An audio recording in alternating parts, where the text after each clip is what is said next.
because this is the content part. For those of you who are just signing into the class and you just joined to the class, please ask your classmate about the instructions that were not recorded. So I'm just going to record the class because of time. We're going to start with this topic. If you have any questions, please, and I want your participation. I want your participation at the moment of discussing some of the topics for today. This is session number 7. The table of content for today's class is basically we're going to talk about the overview of the book. Then we're going to move to the context. Then we're going to move and study a little bit more about the characters. We're going to have the characters over here. And then we're going to move to the plot. And we're going to see what a plot is. And we're going to have some extra information about the novel that is by Nathaniel Hawthorne. And then we're going to talk a little bit about the homework. Hopefully this is going to give me enough time. If the class stops at some point because the limit of the Zoom platform, we're going to rejoin and you're going to have another recording, okay? Now everything is clear. We're going to move to the overview. So when we think about the Scarlet Letter, this is a book that it was published was written by Nathaniel Hawthorne. This is the author of the book in the year of 1850. I don't know if you can see over there, but it's the same information. You're going to have the same information in the PDF that is going to be in this section of resources, the infographic. You're going to have the same copy that I'm using right now. As always, the classroom rules, please listen carefully. When the others are talking, follow directions, please. When I ask you to participate, please participate. We're not going to omit this. We're going to talk and we're going to treat everybody kindly. And you're going to do your best. Okay, those are the rules for today's class. The topic, as I said before, it's the Scarlet Letter. This book is basically published in 1850. Is the type of book is a novel. In the genre is romance. This is the first time during the American literature course that we study something that is a novel, and specifically that is romance. Because in this period, Nathaniel Hawthorne, we're not talking about the same period of the Puritans. The Puritans is the content of the book. Okay, the story that is in the book is the content based on the times of the Puritan. But the author was born in 800, in the years 800. So basically there is a difference of 200 years in here, 100 years. Okay, between the story and the author. ¿Cómo es eso posible? ¿Cómo un escritor puede escribir algo del pasado? It happens. Y ya lo vamos a ver más adelante. Let's see si tenemos algunas notas aquí. Yes. Ok. Alguien que tenga un super ojo de su grupo que me ayude a leer un poquito acerca de la perspectiva de The Scarlet Letter. En esta perspective, a narrator. Please. Any volunteer? Me, Patricia. I would like to participate. Great. Thank you, Christian. Okay, perspective and narrator. The Scarlet Letter is told in both the first-person introductory essay and the third-person omniscient. The narrative, the narration of the introduction, the custom house, is in the first person, both clearly autobiographical and intensively emotional. The body of the Scarlet Letter is told from a third person omniscient or omniscient. Omniscient. Oh, thank you very much. Or all-knowing. Which is basically omniscient. I'm sorry for interrupting. No, it's okay. All-knowing. Everybody knows what is happening. Okay? Yeah. I already know that first person is when you use the like personal pronouns like I or me and referring, and then second person and third person. It's well, this Second one person will be knows like you. everything. Like okay, I will finish and then you can continue, Great, right? great, great. Go. No, Okay. that's okay. You can give me feedback. Continue, but Oh, continue. all right. Revealing the thoughts and feelings of all characters in great depth. Depth. Okay.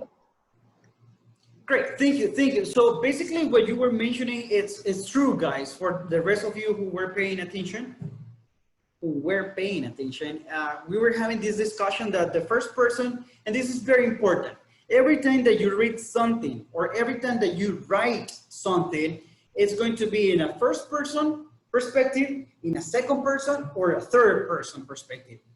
In the case of the Scarlet Letter, the book specifically by Nathaniel Hawthorne, he did the following thing. He basically, the first chapter, that is an introductory essay, the first chapter is the first person. It means that he was using, while writing, the pronoun I. I saw this the other day. I continue doing this for, you get the example, you get the point. I visited my mom after many years. That is the first person. And it means that it's omniscient because the person was there. It was there to testify every event that was happening at the moment. The second thing that it's important is the perspective of a second person, that is basically you. I'm talking from your perspective. Or I'm talking about a third person perspective when I refer to a she or a he. The person over there and the other guy over there, and those are those are there to testify. Omniscient like God. Sí, omnisciente, yeah. Yeah, the same idea, that is present everywhere. Ajá, correcto. Como lo dicen en el cristianismo, el omniscient, it's present everywhere. He sees everything. All right, thank you very much.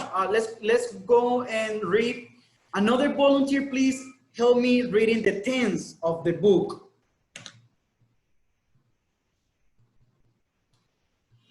Thank you.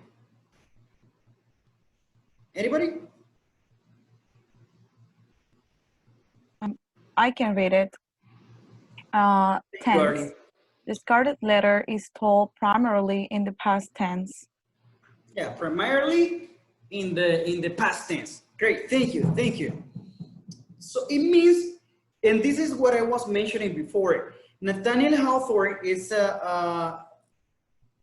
he was born in the 800s, and he was born in Salem, in Massachusetts, the state of Massachusetts.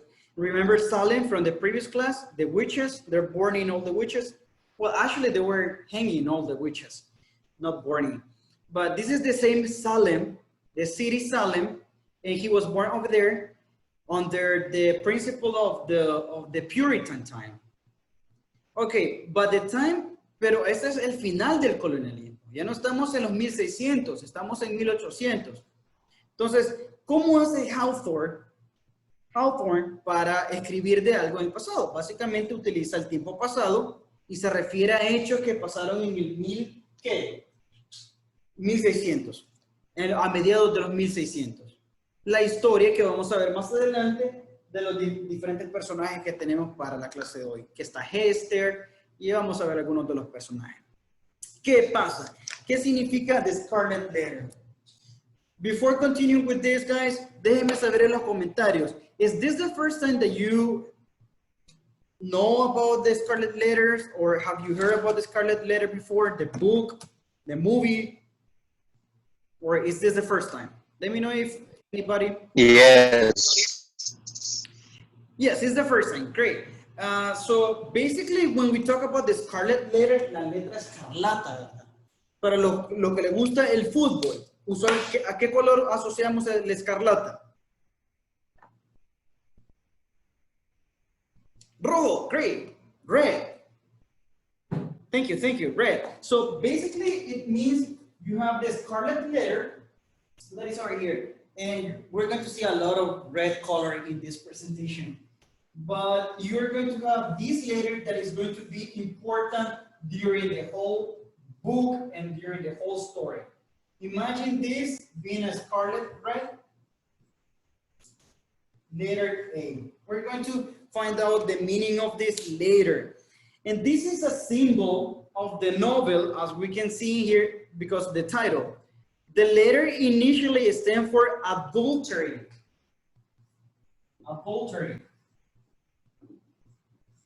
Which basically translates into Spanish to adulterio. So this is a story of adulterio, pecado, culpa y reivindicación. Ok, como pueden ver, en 10 minutitos nos va a sacar y lo vamos a retomar, ¿ok? Down the camera. Cool. Great, great. Sí, por si no lo mira, están ahí. Es que no sé, como no me estoy viendo, entonces no sé realmente cómo se ve. Great, pero igual, todo esto va a estar, cualquier cosa está en el material, está aquí, chicos, en la parte de las notas. Si usted me dice, teacher, ¿a dónde voy a buscar eso en la presentación después? Aquí van a ver el orden, el outline of the slides, y aquí van a ver las notas. Algunas tienen, otras no tienen. No, we're not going to read the Scarlet Letter because it's, a mí me gustaría leer muchos libros, pero créanme, el tiempo es muy corto, es very short, hay muchos temas que cubrir, tengo que llegar por lo menos en historia o en literatura, tengo que llegar a 1945 y apenas hemos terminado con los 1650, 1700 vamos a entrar, que es el colonial period. Imagine that's a lot of to read. But if you want to read it, you can do it. And there is even a movie for that. Okay. No me dejen solo porque no quiero creer que esto es un monólogo, ¿verdad? Okay, guys. So the first thing that we're going to cover is the context. In the context, you're going to watch a video. And so you're going to watch a video right now, and all of the videos are 2 minutes long, 3 minutes long, so they're very short.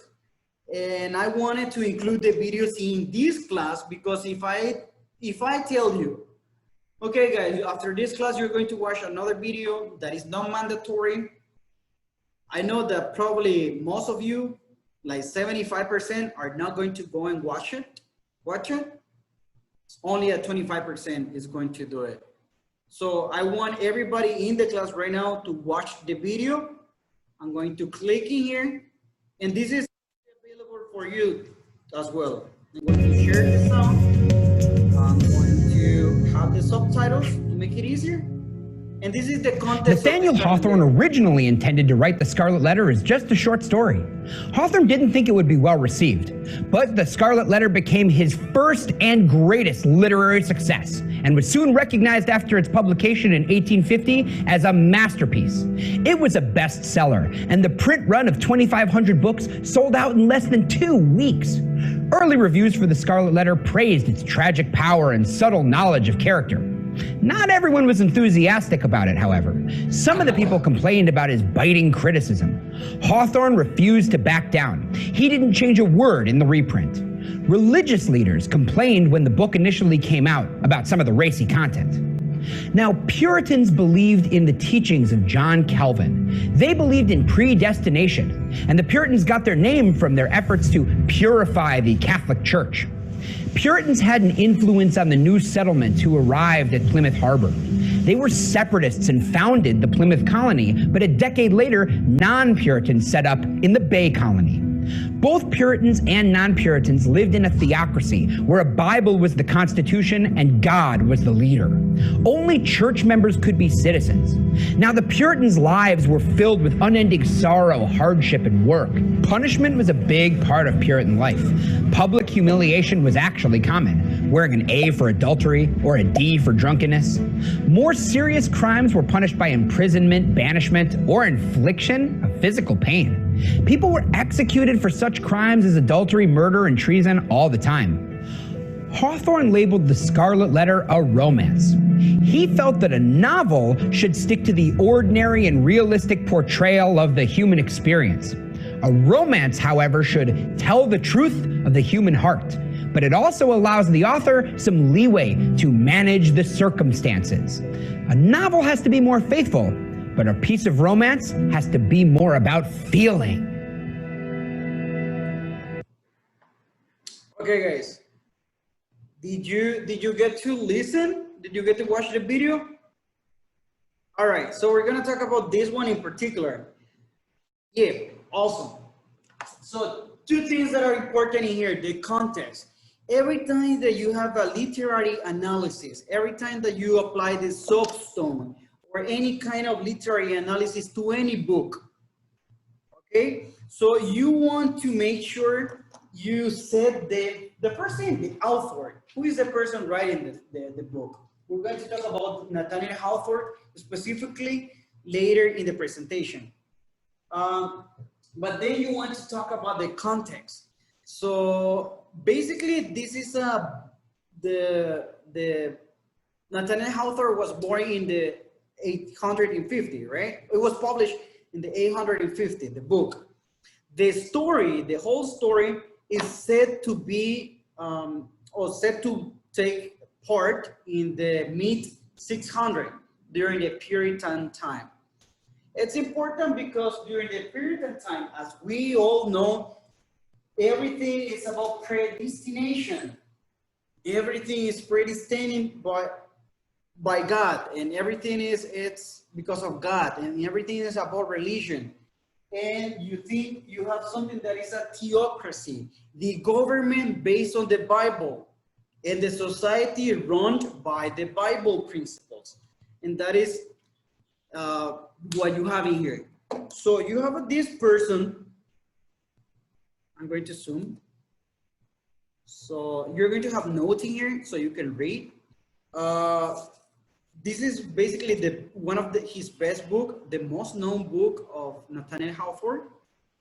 And at the beginning was not accepted because by religious leader, because in the Scarlet Letter, we're going to study the plot later. In the Scarlet Letter, it's a criticism to the values of Puritanism. Remember, when you think about Puritans, you see that when you think about Puritans,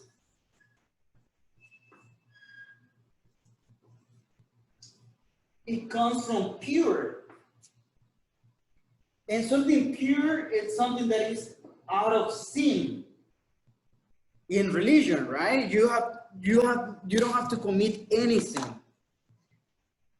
In religion, in Christianity or any religion, you have the sins, right? But everybody is born a sinner, or at some point it becomes a sinner. So imagine these people trying to blame others if they commit any kind of sin. Cualquier tipo de, it can be a lie, it can be adultery, como en el caso de Hester, vamos a ver más adelante, but it can be any crime.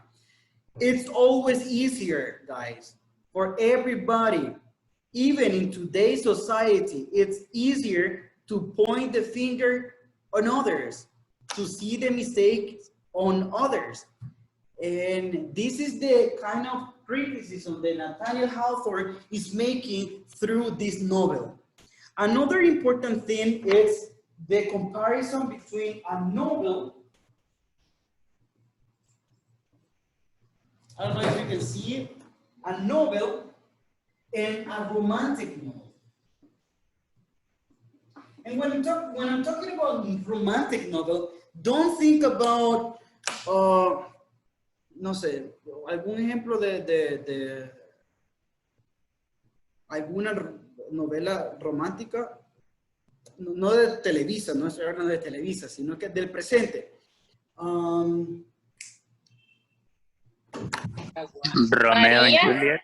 María. Romeo and Juliet, pero Romeo and Juliet no es tan modernista, porque estamos hablando de Shakespeare. Pero Under the Same Star, maybe? I'm sorry? That would be like modern, Under the Same Star. Bajo la misma estrella, like kind of modern. Great. O la de las medias, que el chico se queda paralítico, ¿cómo se llama? Yo Me Before You. Yeah. maybe for you, but no estamos hablando de ese romanticismo meloso. Entonces, aquí hacemos la diferenciación. So, novel es un tipo de literatura, right? Y aquí estamos hablando de género romántico. Lo que pasa con la novela, y si se fijan, hasta el momento, during the course of American literature, es primera vez que hablamos de novelas, porque anteriormente no lo veíamos. Menos de un minuto, se va a cortar, volvemos, ¿verdad? Entonces voy a esperar para no quedarme corto con la idea.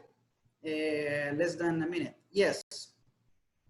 Entonces vamos a retomarlo. Todo el mundo se conecta nuevamente, porque esta cosa solo me permite... Tengo 40 segundos. Y voy a compartir también mi pantalla, porque es importante. Voy a minimizar eso, because it's important that you don't see me interrupting the class. So basically what we have here is un tipo de literatura que es una novela que representa más hechos, facts. Da ciertas libertades también, que es, por ejemplo, puede ser ficticia, a fiction novel, a fictitious novel, that it means that it's not real, the story is not real. Y luego nos dice que el concepto de romantic novel o romanticism is basically the power, como la canción de Celine Dion, the power of love, or the power of emotions. Y eso es algo muy presente en The Scarlet Letter. Y por eso Nathaniel Hawthorne, aunque todo el mundo le criticaba, ¿por qué vas a hacer una novela? ¿Por qué vas a hacer dos, una novela de romanticismo? ¿Por qué la catalogas así? Pero tiene una variante dentro del romanticismo. Más adelante vamos a ver una variante. Okay. Yes, this is pretty much everything about the context. We're going to move, because of time, to the next one, that is the characters. So, aquí esto va a ser como una sopa una ensalada, una novela de Televisa. Le voy a contar esta narrativa. So, in here, if you don't get to see it perfectly, don't worry about it. But this is just to exemplify. You have four main characters. You have Hester Prime, and then you have the description in here. I consider the Scarlet Letter. Okay, guys. No sé, alguien está haciendo anotaciones. I don't know what was that. It wasn't me. I don't know for what reason. No sé, ¿cómo veo si esta pantalla no tendría que estar compartido con nadie? So, please, si tienes acceso, te sales para continuar con la clase. Quien sea. Ok, great. Te sales de compartir pantalla, ¿verdad? No que te sales de la clase. Hester Prime, that's the first person that you have. I consider the Scarlet name is not an option. So you have Hester Prime, and then you have Arthur Dimmesdale, Roger Killingworth, and Pearl. Son los cuatro main characters que tenemos en esta trama. ¿Qué pasa? En un periodo de Puritans, donde everything is about God, and everything is about religion, and everything is about Puritan values, and everything is about theocracy, because of religion, because of the Bible. You have this person, de la cual está escribiendo ficticiamente Nathaniel Hawthorne, that is named Hester Prime. And you can see the description of the different characters in here. So Hester Prime, it's a woman that commits adultery. Comete adulterio. ¿Con quién? Con su amante. ¿Quién es su amante? Arthur Dimmesdale. This is the guy con el que ella está cometiendo adulterio. ¿Qué pasa? Está casada. Entonces, esta chica está casada, comete adulterio con el ministro como el pastor, el predicador, the preacher. Entonces, ella quedó embarazada. ¿De quién? ¿Del esposo o del amante? Resulta que, y esto es un análisis bastante social, chicos, que incluso it happens today, but we're going to discuss this later.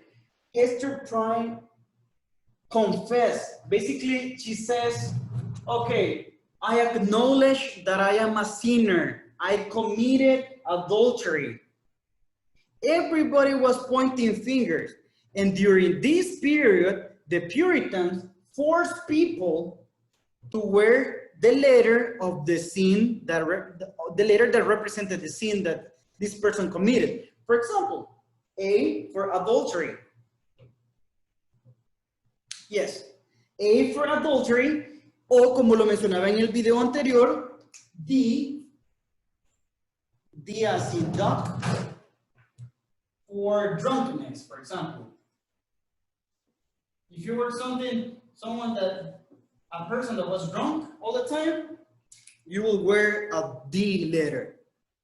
Yeah, so she was forced to wear the letter A as a signal of the sin he committed, adultery. Interesting, once she confesses, what happens to the minister? He is not brave enough to confess that he is the lover. He didn't, no lo delata. No delata a su amante. Pero él sabe que cometió un error y es su predicador. So what he does is se mortifica por este elemento. Hold on. I'm going to erase this.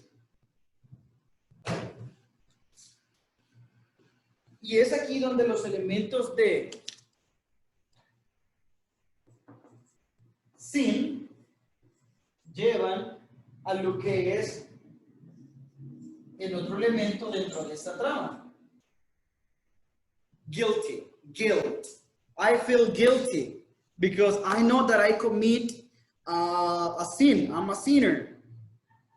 And I fail to God. And I'm a preacher. I don't know. I'm going to have I don't know, Jose. But basically, he's not brave enough to say, this Dimsdale no tiene el valor de decir, en primera instancia, tuvo una infidelidad responsable. Like, no, lo hizo Esther, right? But Dimsdale no lo hizo. ¿Qué pasa? Aparece en escena Roger Chillingworth.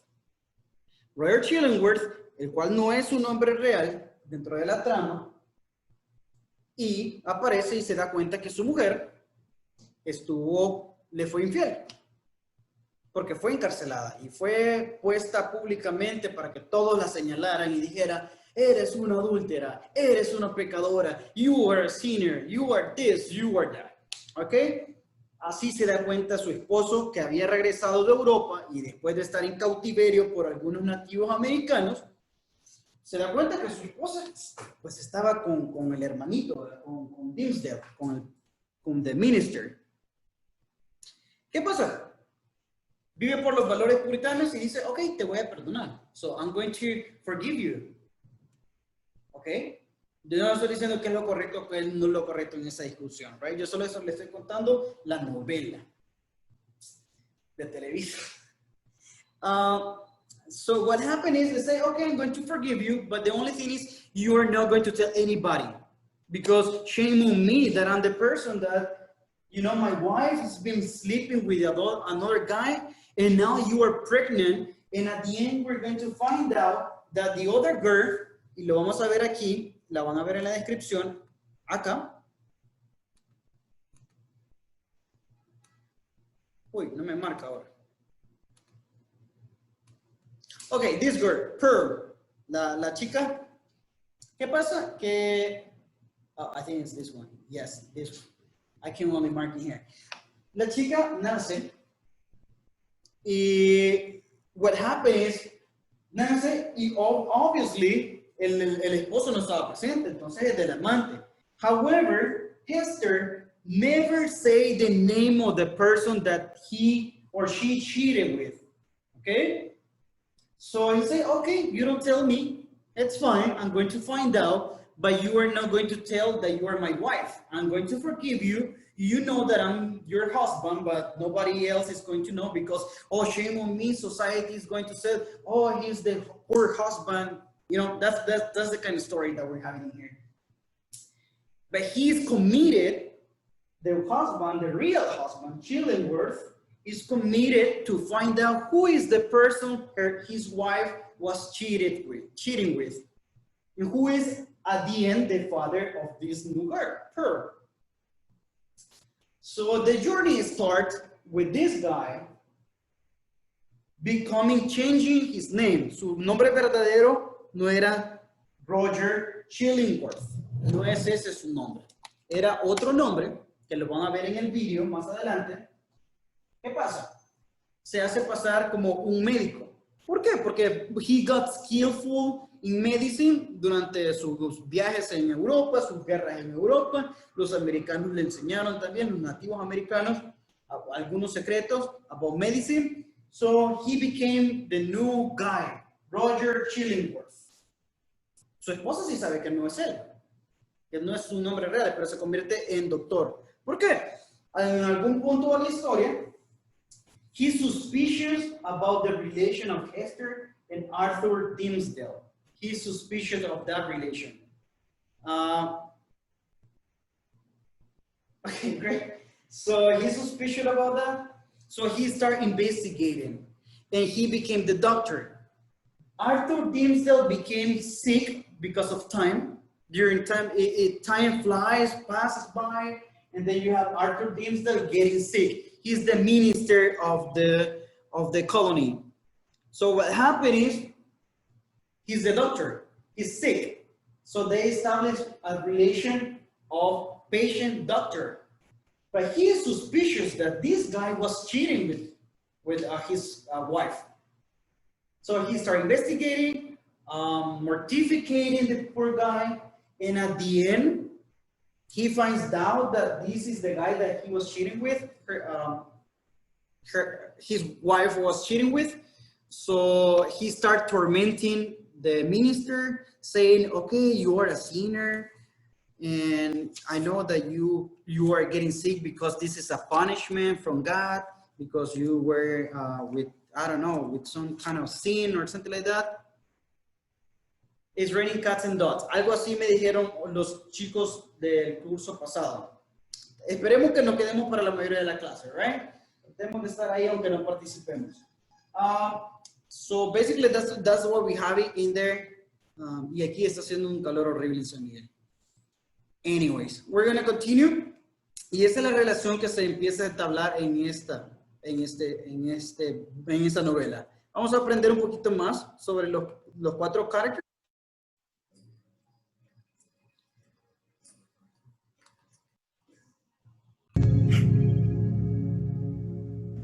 Hester Prynne is elegant, artistic, and a beautiful young woman who traveled to America ahead of her husband in England. He doesn't appear, so she assumes he's dead. She engages in an affair with Arthur Dimmesdale, a young minister, and conceives a child. She's spared the death sentence, but imprisoned for 3 months, shamed in public, and sentenced to wear the titular Scarlet Letter. Hester rejects the Puritan community's judgment that her affair was sin. Her passionate nature inclines her to view their act as love and sacred. She lives apart from the community by her own choice and supports herself and her daughter by doing elegant embroidery. Citizens of Boston scorn and shun her. They eagerly buy and wear her gorgeous handiwork, however, and over the years, Hester's kindness earns her a new positive reputation. She becomes much loved and respected, and she's retained her self-respect and endured with grace and dignity. Arthur Dimmesdale is a handsome young Puritan minister, and he's the father of Pearl. That means he's Hester's secret lover. As a man of faith, he suffers bitterly for his transgression. His love affair with Hester was a violation of the 7th commandment, thou shalt not commit adultery. Now, his inability to confess his guilt makes him suffer increasing self-hatred, despair, and mental torment. His emotional pain leads to his physical decline. As his name suggests, he becomes dim, a shadow of his former self. He often holds his hand over his heart, foreshadowing something big to come in the climax. Roger Chillingworth adds to the minister's emotional torment after his own arrival in Boston. Now, Dimmesdale whips himself and tells his congregation that he is corrupt. Ironically, the more he protests his guilt, the holier people think he is. Roger Chillingworth is Hester's husband. He is a well-respected, well-educated medical doctor in England. He married the young and beautiful Hester, although he is much older and misshapen. His real name is Roger Prynne, but he takes the name Chillingworth to keep his identity a secret.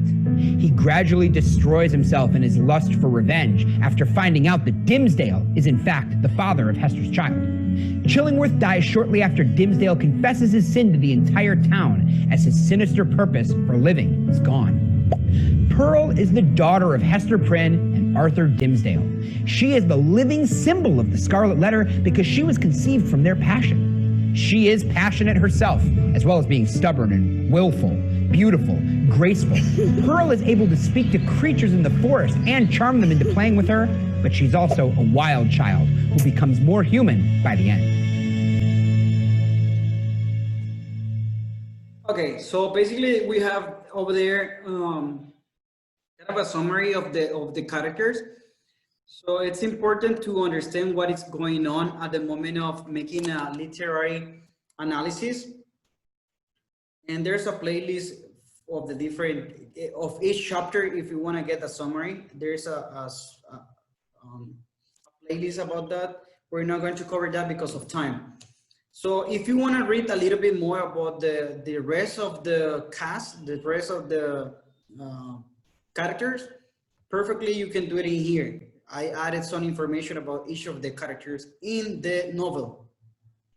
We're gonna move because of time, but the main character, the four main characters in this novel is Hester Prynne, Arthur Dimmesdale, Roger Chillingworth, and Pearl, that is the daughter of Hester and Dimmesdale. Okay, so we're going to move, and in this part, it's important, guys, that as I mentioned in the first session, the first part of this session, there are two perspectives of the narrative, the first person and the third person narrative. Nathaniel Hawthorne makes an introductory essay in the first chapter of the book. So we're going to have a summary of this. Please pay attention because it's going to help us to have a discussion later. It's only 3 minutes, guys.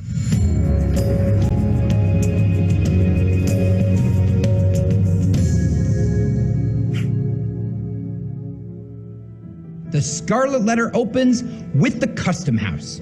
Written in first person, author Nathaniel Hawthorne talks about how he lost his job at a Salem custom house, processing taxes, imports, and exports when a new political party took office. He describes how his hard-headed Puritan ancestors would have said that his work as a writer was unsuitable. The tone here is ironic, self-deprecating, and seductive, trying to woo a reader, an elitist category who might empathize with him. Hawthorne criticizes former co-workers as lazy, old, and foolish. He describes the head inspector at the custom house as little more than an animal with no power of thought, and says his animal nature, moderate intellect, and trifling mix of morality and spirituality are barely enough measure to keep the old gentleman from walking on all fours. It's a spirited comic energy here, clearly self-serving and alienating to his audience, especially those who find themselves depicted. Before his forced departure, he found a dusty fabric embroidered A and pages of a manuscript. The writing infers that the 3-inch long A had been intended to be worn on a dress, but Hawthorne isn't sure why. He places it on his chest, and it almost feels hot, as if it's made of red-hot iron. He lets it fall to the floor, then examines the manuscript and explains its purpose. That manuscript is the story of the Scarlet Letter. Hawthorne concludes the essay with rationalizations for losing his job, claiming he needed time off, and it was heroic to be fired. The Scarlet Letter is fiction. Hawthorne invented the letter A, the manuscript, and the characters. Hawthorne introduces the main symbol, and it creates suspense and hints at themes of sin and guilt, suggesting that this is a romance rather than a novel because of these supernatural qualities. In 1846, Hawthorne was surveyor for the District of Salem and revenue inspector for the Port of Salem. He worked at a custom house where government officials fill out forms for importing and exporting. He actually did collect taxes, which were then called duties. It was an easy job that allowed Hawthorne to think about his writing. Now, jobs at custom houses were government positions appointed by different political parties. Hawthorne, a Democrat, lost his job in 1849 when Zachary Taylor of the Whig Party was elected president. He was not happy about his lost job since he supported his family with the $1,200 a year. Big money. He decided to write an essay attacking his former co-workers and people who fired him, although he wasn't happy there anyway because it took time away from his writing. Isolation is an important theme here. Hawthorne's isolation from his co-workers, the artist who is distinct from the lazy people around him, and the protagonist we're about to meet from the other Puritans, with her artistic, passionate soul and their judgment. All right, guys.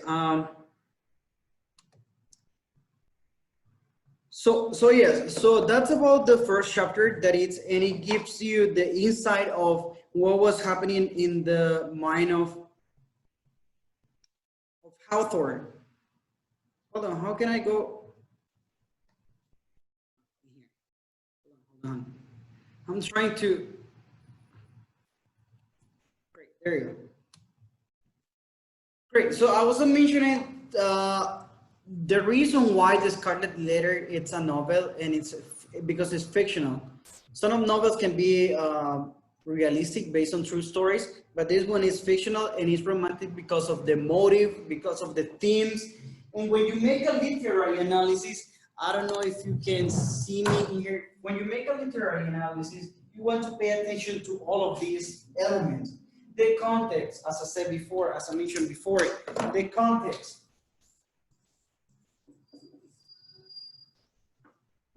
You want to pay attention to the symbols that we're going to pay attention to the characters that we already kind of like review. You want to pay attention who is the author and the themes. Themes and symbols are very different things, right? A symbol is the meaning that you give to an element in literary text. Themes is everything that it's the topics, the main topics that are covered in the novel or in the plot. Okay, so with that information set, we're going to move to this one that is basically symbols. I'm not going to stop in here, and you can watch the video. You're going to have available this presentation later, and you can watch the videos you know, like in your free time when you want and when you have some more time. Because of time and limited time that I have, I'm just going to share some of the symbols that are elements. As I said, symbols is different to themes. These are elements. In here, you can find the prison door. You can have the rose bush, the scarlet letter that is a symbol for adultery, the color red, that usually the color red is associated with love, with passion, with burning love. The scaffold, basically the scaffold, guys, I don't know if you can see it in here, but you're going to see it in here. The scaffold is like this table that you stand on the platform. It's a platform, and everybody it's like a spotlight where you stand and everybody is just criticizing you.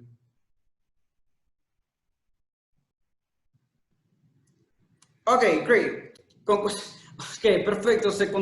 Me dejan saber ahí, por favor. Sunlight and shadow.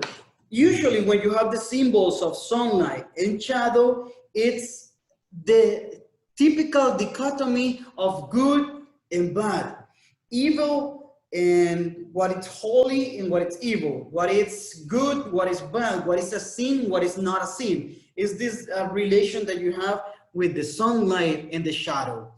Physical appearance. Is it beautiful, the woman? Is it ugly, the man? Hester Prynne and Arthur Dimmesdale is basically the relation of passion and the love that everything can have. Okay, if you're leaving the class because of the rain, let me know in the chat because I need to finish with this, guys. There's a lot of things that I need to cover. But you can go in detail later. Well, when you get the presentation. Okay, also about the themes, there are some recurring themes, temas recurrentes dentro de todo eso, ¿verdad? You're going to have this video that you are going to see, guys, because of time, and I need to explain you the homework and many other elements. The themes are the main topics. For example, is the relation between, we're going to have it in here, the themes, las temáticas, is the relation between sin and guilt. La relación que hacíamos anteriormente, ¿verdad? Cómo el pecado te lleva a la culpa y cómo eso te hace, incluso como le pasó a Dimmesdale, envejecer físicamente. Personal and public truth. Siempre tenemos una verdad personal y a veces, muchas veces es la verdad verdad verdadera, ¿verdad? Valga la redundancia. Pero está la otra que es la verdad pública, que es la que está al escrutinio del público. Y es la que usualmente si todo el mundo dice, oh, that person is a loser, that person is a sinner, that person is a bad person, and that person is doing this and doing that, and they don't get to know you, and so you're always going to have this reality. In the case of Hester Prynne, es la evolución de Hester con su letra A, su letra escarlata de adulterio. At the beginning, it was a synonym, it was a symbol of shame. Oh, shame on you that you are una adúltera. Progresivamente en la historia podemos ver la evolución y el empoderamiento de Heather de su letra. Es como que si le dijeran a Heather, a Hester le dijeran, ok, te vamos a obligar a que te pongas una letra A porque sos una adúltera. Y ella que decidió, ok, voy a ponerme la A de adúltera porque sí cometí un pecado y estoy arrepentida, pero voy a hacer la letra A más bonita que pueda hacer, ¿verdad? Y la voy a llevar con orgullo. O sea, porque al final es como, sí reconoces que cometiste un error, pero seguís adelante. Y luego tenemos esto en la vida real, chicos. O sea, no sé si ustedes están de acuerdo, déjenme saber en los comentarios. Si vemos esto en la actualidad, donde todo el mundo es objeto de crítica y even in social network, en las redes sociales, social network, everybody has an opinion about everybody, about everything. And you feel in the right to have an opinion about other person. And that is basically what Nathaniel Hawthorne is criticizing about the Puritan values. Todos tienen una opinión de todos, ¿verdad? I would like to say something. I don't know if you have. Great.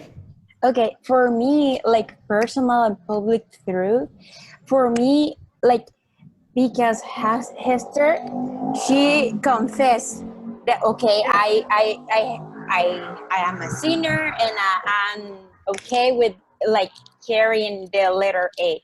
But in the other hand, with Dimmesdale, he didn't confess, so he was guilty and he was tormented about that, I think. And the same we can compare in our reality, because sometimes there are people that say, well, they don't like to recognize that they like made mistakes, and there are people that they recognize, okay, I made a mistake, but I want to be a better person and do it or continue my life in a different way. And I think that's the difficult part. And you can see those people will be Arthur Dimmesdale to accept that you made a mistake. So I only have 10 minutes. So esta va a ser la última reconexión, la siguiente, pero solo es para explicar algunos temas, chicos. ¿Ok? Por si nos desconectamos. So, lo que hacemos es, la representación de dimsel sería esta persona. So, is this person that it says, okay, I'm afraid to speak my truth, or I'm afraid to speak the truth. And then you have the other person that is Hector saying, okay, I acknowledge and I own my own truth. And that's basically the association that we can have in the theme with the character. It's always important the relation that you make in a literary analysis with the theme and the symbols and the characters. Okay, let's continue. Author biography. So this is one of the last videos we're going to watch for author biography. It's very important that you get to know a little bit more about Nathaniel Hawthorne. ¿Qué pasa? Decíamos que esta era su familia famosa, pero él realmente no era rico. Él era una persona que trabajaba en un custom house, que son como las oficinas de aduanas en la actualidad. Y él era un demócrata. ¿Qué pasa? Cuando ganó Zachary, uno de los presidentes de Estados Unidos, que era de derecha, o que era del partido de Donald Trump, de que es ahora, entonces lo despidieron. Entonces él estaba muy molesto y empezó a hacer estas críticas a través de su novela y de sus historias. Y interesante que ganaba $1,200, le daba a la familia anual. Imagínense, $1,200 anuales. I mean, you wouldn't survive in today's life. So we're gonna play this one. Please pay attention.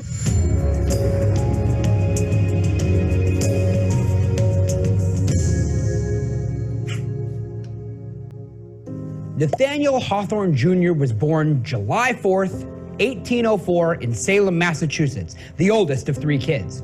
His parents were Elizabeth Manning Hawthorne and Nathaniel Hawthorne, a sea captain who Nathaniel Hawthorne Jr. hardly ever got to know.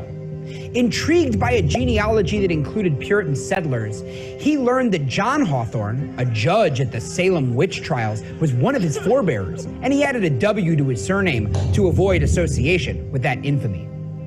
After college, Hawthorne published anonymous stories in literary journals all over America. He collected and published them under his name as Twice Told Tales in 1837. His writing career launched after that, and he proposed to Sophia Peabody, and the two were married in 1842. He worked at a Boston custom house and raised not only his 2 children, but helped support his mother and sisters. In 1846, Hawthorne published another collection of short stories. He took a job at the custom house in Salem, where he wrote the Scarlet Letter after losing that job and in mourning of the death of his mother. He was greatly influenced by the transcendentalist movement. Hawthorne's optimism was tempered by economic and political realities. Now, Hawthorne had a deep interest in the history of New England and the mysteries of the human soul. He got the label of a dark romantic for many readers, along with Herman Melville and Edgar Allan Poe. He was a keen observer of human nature and very accepting of human flaws. The publication of the Scarlet Letter made Hawthorne famous, but it never earned him much money in his lifetime. Hawthorne died in 1864, and many of America's most celebrated writers gathered to praise him. In his life, Hawthorne published many works, including The House of the Seven Gables, The Snow Image and Other Twice Told Tales, Blithedale Romance, and The Marble Faun. He was a prolific writer, informed by his natural critical thinking, his interest in history, and his politically engaged government jobs. Great.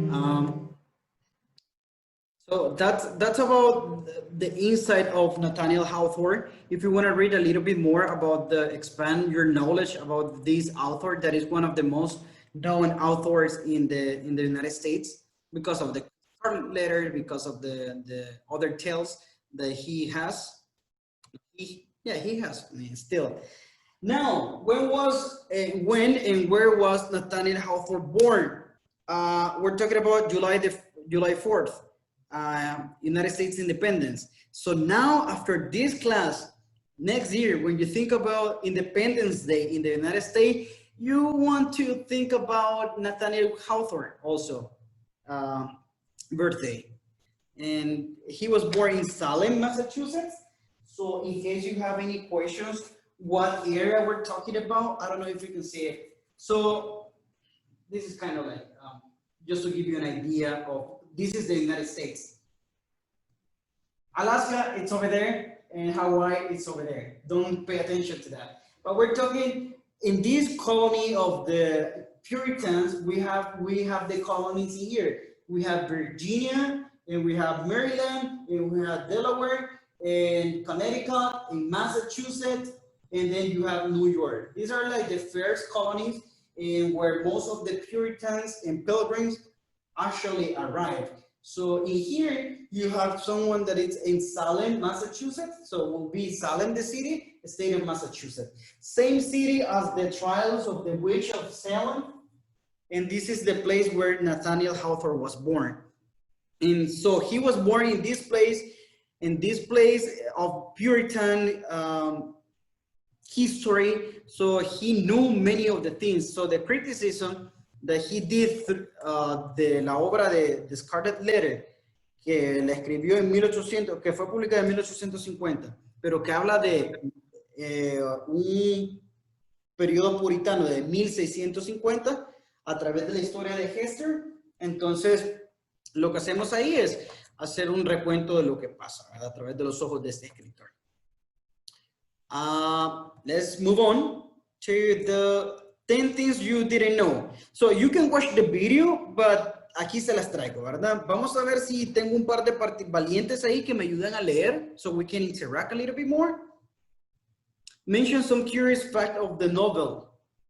¿Cuáles son algunos datos curiosos de la novela? El primer valiente. Uno, dos o tres, no sé.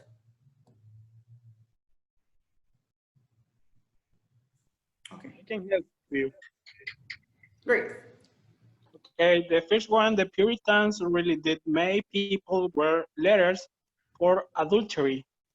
Great, And the thank second you. one, Continue, yes. okay, some early reviewers of the Scarlet Letter condemned it as smut. Okay, yeah, great. And can you help me with with number 3? Okay, the Scarlet Letter flew off the shelf because of its scandalous in production. Okay, great. So you have 3 facts in here. Number 1, even though the Scarlet Letter is a fictional story of Nathaniel Hawthorne, Puritans during the mid-1600s, they will make people wear letters for adultery, for murder, for liar, for many of the sins, or many of the things that they commit. It was something that it was true, based on true history actually. Some early reviewers of the Scarlet Letter condemned it as a smut. It received a lot of criticism, mostly because of religious reason, and because it was scandalous. Okay, can I have another volunteer to help me to read number 4, 5, and 6?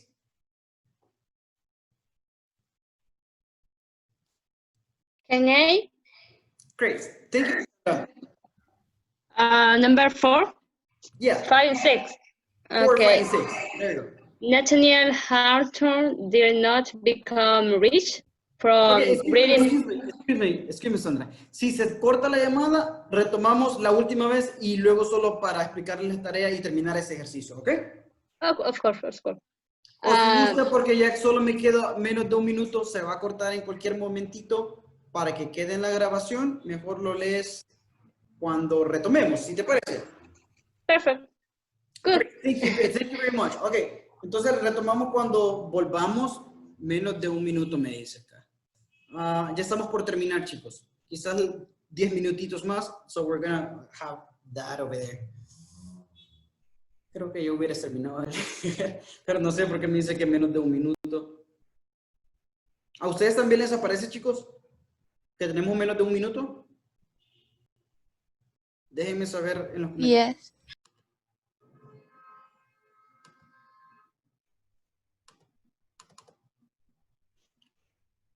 Okay, Sandra, go ahead. Okay.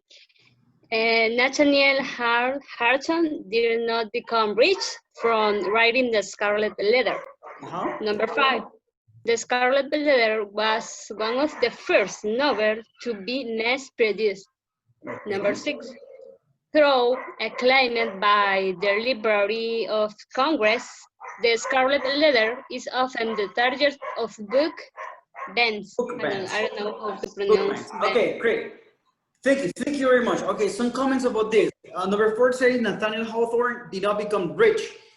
This is the most famous Nathaniel Hawthorne, but he didn't become rich after publishing this writing. So literature in this period was kind of like, you know, difficult times out there. And he was fired of the house, the custom house.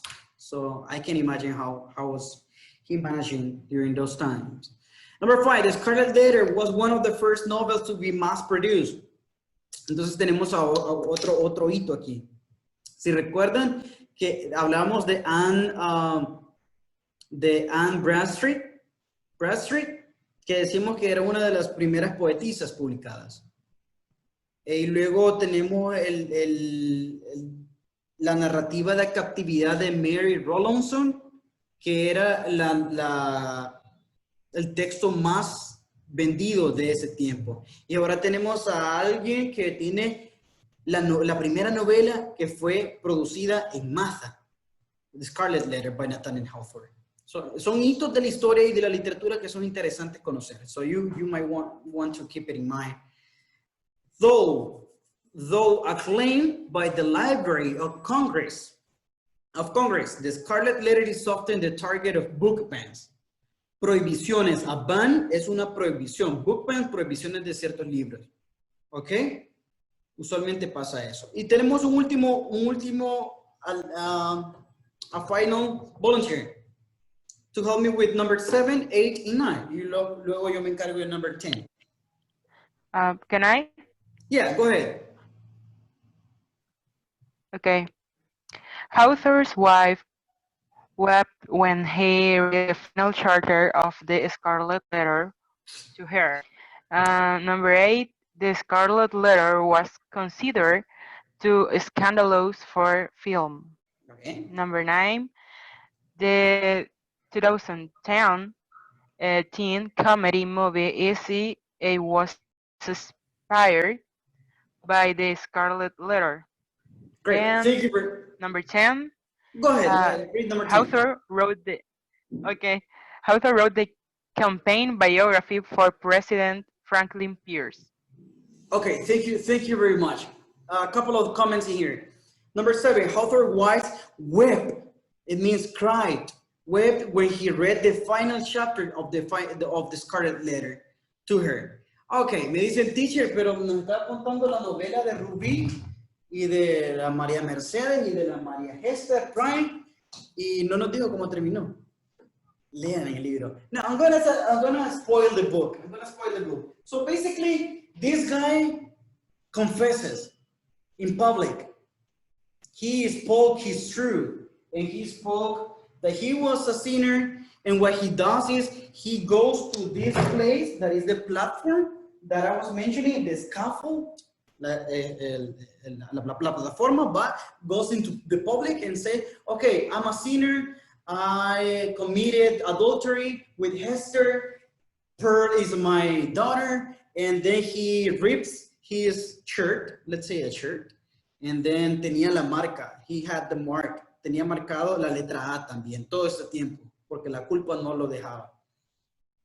Entonces, el esposo real de Hester, básicamente ya se había dado por vencido con Hester.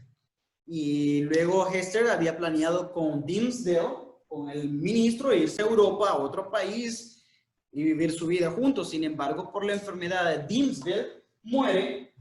Poco después de hacer la confesión, le pide a su hija, que realmente es Pearl, que lo perdone, and then he dies. Bueno, un comentario le dice que si se van a ver Hester le dice, nos veremos en el paraíso. Are we gonna see each other in heaven? He said, no, we're not. We're sinners. We're going to burn in hell. Okay. So that's basically the story. And then Roger Chillingworth muere poco después de que Dimmesdale muere.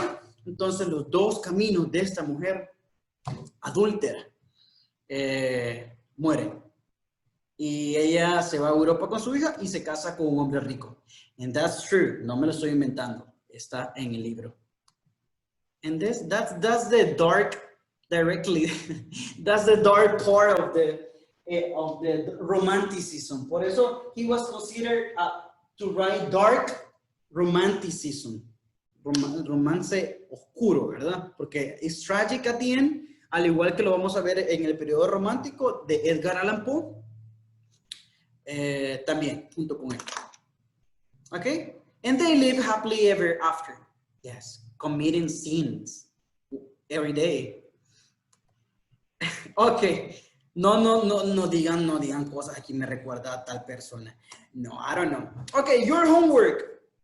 Guys, you are going to design your own Scarlet Letter. But don't worry, I'm not asking for your sin. Yo no soy un priest. Yo no soy un padre que me van a confesar sus pecados. No.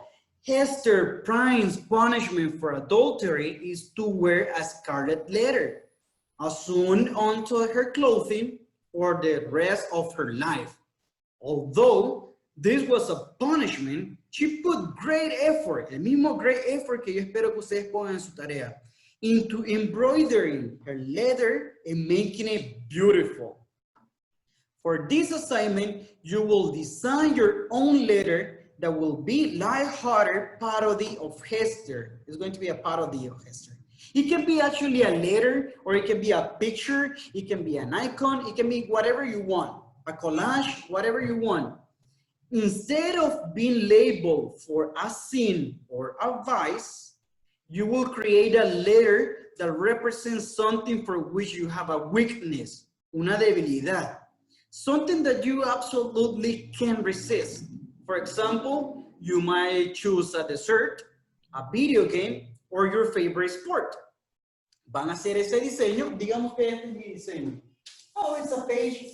It can be on Word o puede ser a mano, le toman foto. Y lo que hacemos es, luego van a ver un espacio más adelante en su tarea. Ok, lo interesante sería que no nos dijeran cuál es su debilidad, porque los demás van a poder ver sus publicaciones. Sean creativos. Por ejemplo, para Hester era letra A, pero para ustedes puede ser, I don't know. No me vayan a venir con infidencias aquí, ¿verdad? Otra vez, esto no es terapia familiar ni soy madre, yo soy pequé, Dios mío. We don't want that. ¿Tenemos preguntas? Can you repeat it again because I disconnected for a few seconds? Ok, el detalle de la tarea va a estar aquí, va a estar en la presentación. Básicamente vas a hacer tu propio diseño de la letra escarlata, pero puede ser cualquier cosa, un icono, una letra o sobre cualquier cosa, un collage a tu creatividad, un diseño que represente no tu pecado, porque yo, como les digo, no soy padre, va lo que represente tu debilidad. Y debilidad te pongo el ejemplo de dessert, video games, favorite sport, pets, I don't know. Lo importante es que no tienen que escribir el gran testamento, solo déjenme el diseño, lo hacen súper chido, lo pueden hacer en Word, en lo que ustedes quieran. O le pueden tomar una foto, lo hacen pintado, depende de su creatividad. Y lo suben en la sección de tarea que está en actividades. Todos lo van a ver, entonces vamos a tratar de adivinar qué es lo que representa, ¿verdad? Entonces eso va a ser lo chivo que voy a tratar de saber, o todos van a interactuar y le van a dar like y van a saber, sí, esto es tal cosa, o esta es tu debilidad. ¿Ok? ¿Estamos de acuerdo con eso? Okay, yeah, sure. Thank you. Great. Y la semana pasada se me libraron de esto, pero ¿eso para cuándo fecha límite es lo de esto? La semana es fecha límite el día lunes. ¿Recuerden? Hacemos un ciclo de una semana.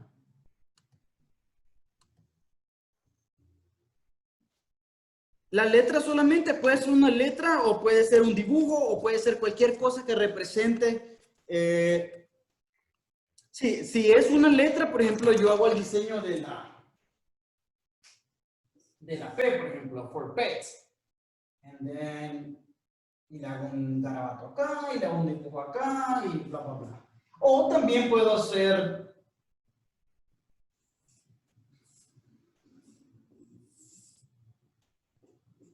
algo que representa algo. Like, I'm not good at drawing, guys. No soy bueno dibujando, ¿ok? So, es la letra o cualquier diseño, icono, collage. Pero no me digan, mi debilidad es tal cosa. O tenemos que adivinarlo. Entre todos vamos a tener esa interacción.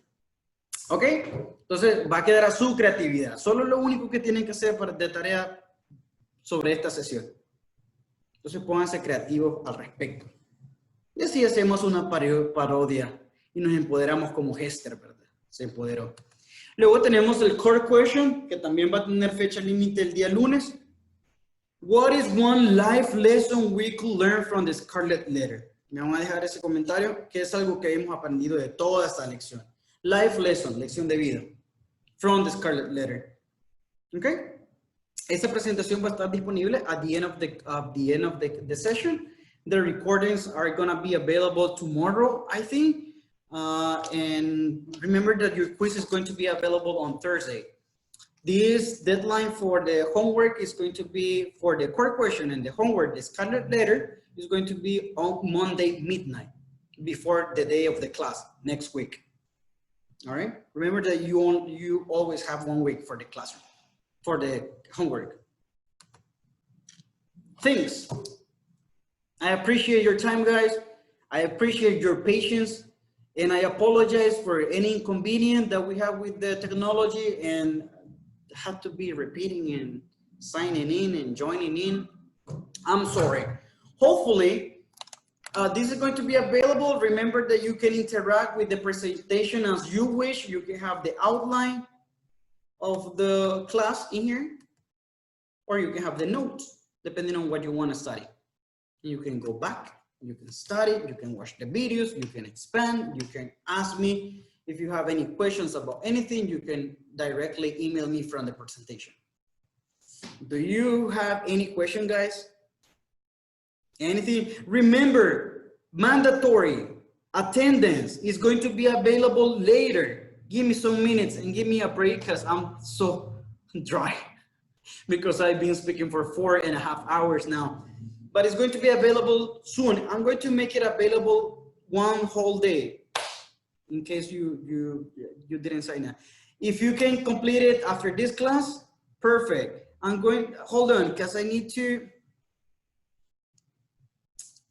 yeah, I cannot have the attendance is going to be available later. Please, guys, please, can you please fill the Swift Cues form for this session? Quiero saber qué les pareció la interacción de la clase.